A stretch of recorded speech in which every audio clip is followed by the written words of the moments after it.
ഒരു കുത്തിത്തിരിപ്പ് ഉണ്ടാക്കണ്ട. ഞങ്ങളൊക്കെ ജ്യേഷ്ഠാനുജന്മാരെ പോലെ ഒരുമിച്ച് പ്രവർത്തിക്കുന്ന ആളുകളാണ്. അദ്ദേഹം എന്നെക്കുറിച്ചല്ലല്ലോ പരാതി പറഞ്ഞത്, ഏതോ മാധ്യമങ്ങൾ ഇങ്ങനെ പറയുന്നു എന്നാണ്. നിങ്ങൾ തന്നെ VD സതീശൻ ക്യാപ്റ്റനാണെന്ന് പറയുന്നു, അല്ലെങ്കിൽ പറയും, എന്നിട്ട് അത് റിപ്പോർട്ട് ചെയ്യും. എന്നിട്ട് രമേശ് ചെന്നിത്തലയുടെ അടുത്ത് എന്നിട്ട് ചോദിക്കും, VD സതീശൻ ക്യാപ്റ്റനാണെന്ന് പറയുന്നുണ്ടല്ലോ എന്ന് പറയും. നിങ്ങൾ തന്നെ ചോദിക്കും പോയി, മനസ്സിലായോ? ഇന്നലെ അദ്ദേഹം എന്നെപ്പറ്റി പറഞ്ഞ നല്ല വാക്ക് ചോദിക്കുമെന്ന് ഞാൻ വിചാരിച്ചു, അത് നിങ്ങൾ ചോദിച്ചില്ല. എന്നിട്ട് വീണ്ടും പറയാം, നിങ്ങൾ കുത്തിത്തിരിപ്പിൻ്റെ ആശമരം.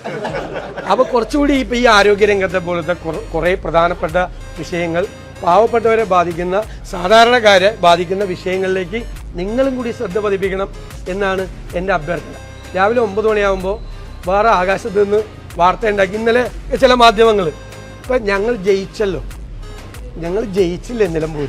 ചിലർ പരിശോധന നടത്തി, ചിലർ പറയണ കേൾക്കുമ്പോൾ എനിക്കെന്നെ സംശയം. ഞാനൊന്ന് പിച്ച് നോക്കി, നമ്മൾ തന്നെയാണോ ജയിച്ചതെന്ന്. ചിലരുടെ കണക്ക് കൂട്ടലും കണക്കൊക്കെ പറയണ കേൾക്കുമ്പോൾ ജനങ്ങൾ ഞങ്ങളെ ജയിപ്പിച്ചില്ലേ, അതൊന്ന് അംഗീകരിക്കും. ഒരാഴ്ചത്തേക്കെങ്കിലും, ഒരാഴ്ച കഴിഞ്ഞ് തുടങ്ങിക്കോ. പിറ്റേ ദിവസം ഞങ്ങളെ ജയിപ്പിച്ച് പിറ്റേ ദിവസം തന്നെ പണിയായിട്ട് ഇറങ്ങിയിരിക്കുക. അപ്പം അത് വേണ്ട. ഞങ്ങൾ പറയില്ലേ, ഞങ്ങൾ കുടുംബമാണ്, ഒരു കുടുംബമാണ്. ആ കുടുംബത്തിലുണ്ടാകുന്ന ചിലപ്പോൾ ജ്യേഷ്ഠാനിയന്മാർ തമ്മിൽ ചിലപ്പോൾ വഴക്കൊക്കെ ഇടുക, ഞങ്ങൾ തമ്മിലും വഴക്കൊക്കെ ഇടും. പക്ഷേ ഞങ്ങളെല്ലാവരും കൂടിയാലോചിച്ച് ഒരുമിച്ച് ഒരു തീരുമാനം എടുക്കും. അത് നോക്കിക്കോ നിങ്ങൾ.